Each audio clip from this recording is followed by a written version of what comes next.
छत्रपती शिवाजी महाराजांची शौर्यगाथा राजा शिवाजी या चित्रपटातून मोठ्या पडद्यावर मांडण्यात आली। या चित्रपटात रितेश देशमुखने शिवाजी महाराज यांची भूमिका साकारली। याशिवाय दिग्दर्शक, निर्माता आणि लेखक अशा जबाबदाऱ्याही त्याने सांभाळल्या।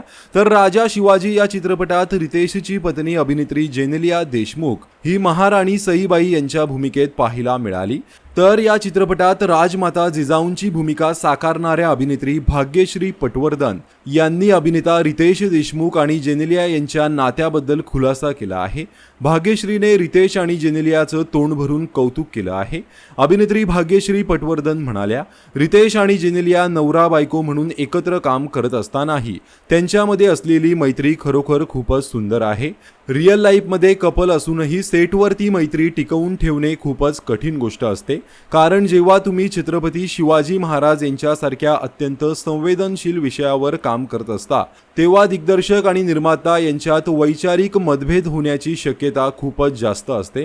पण रितेश आणि जेनेलियाने हे सगळे मतभेद बाजूला ठेवून अत्यंत सहजतेने आणि सुंदरपणे काम पूर्ण केले।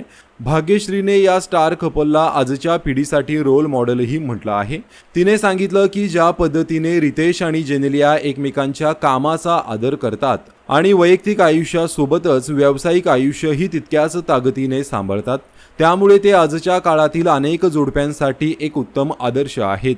तर रितेश आणि जेनेलियाची जोडी तुम्हाला आवडते का? कमेंट करून नक्की सांगा। धन्यवाद।